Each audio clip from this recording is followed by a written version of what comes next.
Hello, you're watching episode 144 of Nugget's Dungeon Terrain.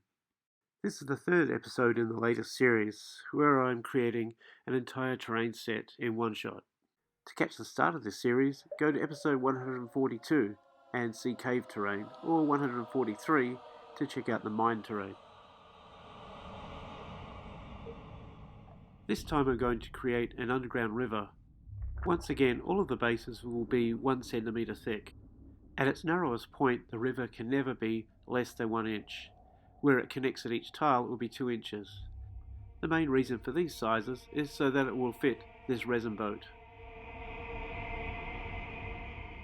Here I'm marking the flow of the river using these calipers, set to a 2-inch gauge.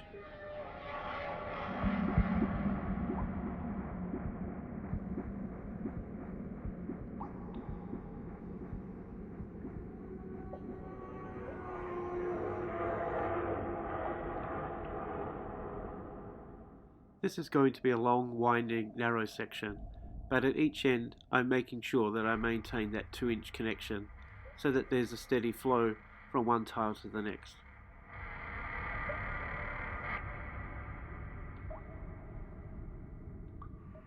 Next I use the soldering iron to melt away half the thickness, that's 5 mil, of the centre area. This will become the river.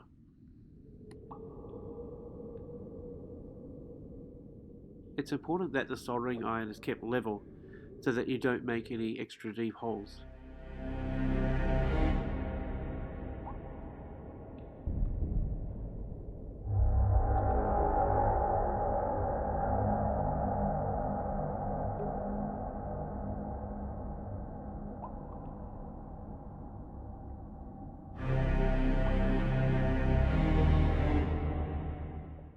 I'm not going to be using any kind of resin to build the water back up. This is going to be the actual depth. I'm going to paint it black and then make it glossy. Next I build up the different size stones on each side of the bank, just like I did in the mine series. These stones designate the areas that are walls, the sides of the caverns.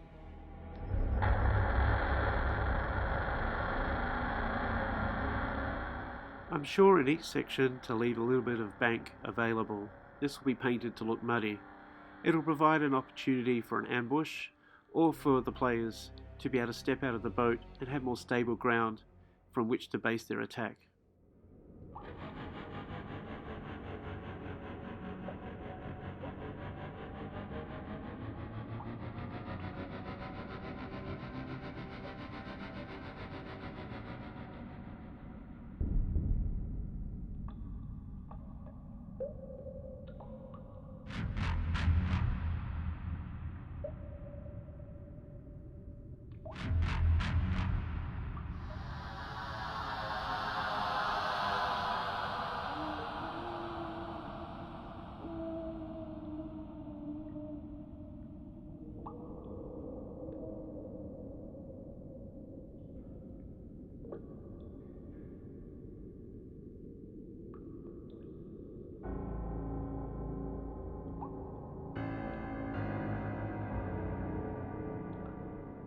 Here I'm creating a river fork, or a Y-junction.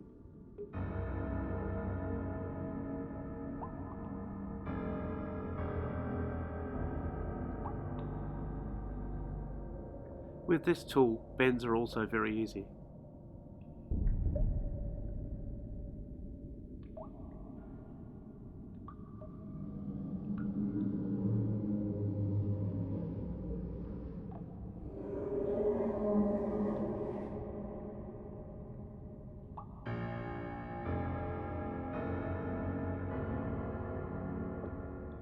The river ends in a large pool and the remains of an ancient civilization.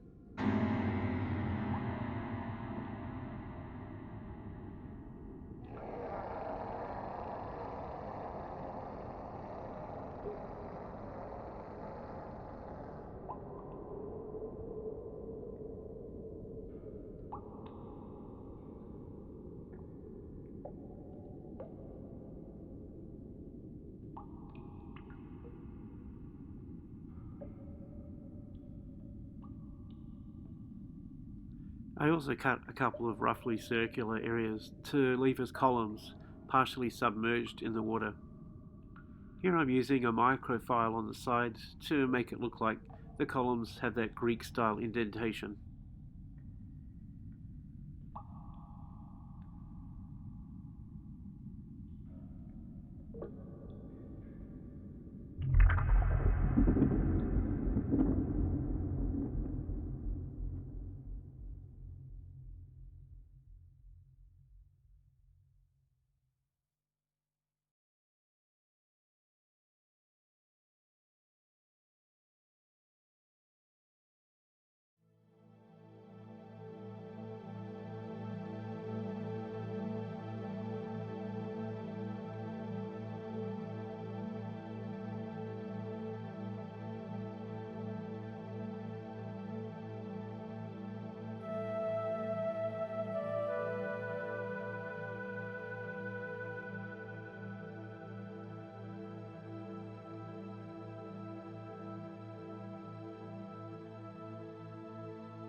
If you've ever been in a proper cave without tourist lighting, you'll know that the water basically appears as black.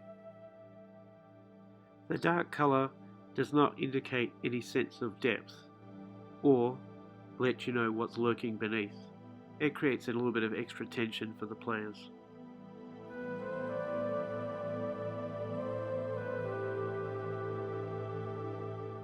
Running the soldering iron over the foam lends itself to creating this ripple effect. Painting over all of the black area with the gloss Mod Podge helps to make it a little bit shinier and still feel a little bit like water.